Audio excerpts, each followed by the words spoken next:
நான் எவ்வளோ வேகமா கைய தூக்குறேன்னு எனக்கு தெரியும். ஆனா, அந்த வீடியோல ரொம்ப ஸ்லோவா ஆகுது.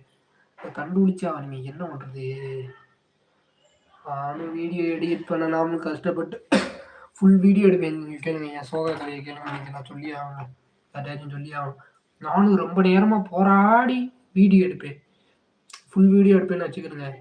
எடிட் பண்ணிடலாம்னு எடிட்டும் பண்ணிருவேன். பண்ணிட்டு கடைசியில எக்ஸ்போர்ட் பண்ணுவோம்ல, சேவ் பண்ணுவோம்ல மொத்தமா. அப்பயில என்ன ஆகும் கேளுங்க. ஸ்டோரேஜ் ஃபுல்லாகி தொலைஞ்சிரும். தம்பி இதுக்கு மேல போகாதடான்னு இன்ஷாட் எடிட் பண்ற ஆப் கேவலப்படுத்தி காரி காரி துப்பும். சரி கடைசியில நானும் எதையாச்சும் டெலீட் பண்ணிட்டு உள்ள வந்துருவேன். ஒரு வழியா வந்துட்டு எதையாச்சும் டெலீட் பண்ணிட்டு மறுபடியும் ஏத்துவேன். ஏத்திட்டு அப்புறம் சரி அப்லோட் பண்ணலாம்னு போனா ஹேங் ஆகி தொலையுது. நான் என்ன பண்றது? எங்க அம்மாக்கே தெரியாம அடுத்த ஃபோன்ல எங்க அம்மாவோட ஃபோன்ல லாகின் பண்ணி இப்ப அதுல லைவ் போட்டுக்கிருக்கேன். Video edit. வீடியோ என் ஃபோன்ல எடிட் பண்ணவே முடியாது. அது ஃபுல்லா டெத்து.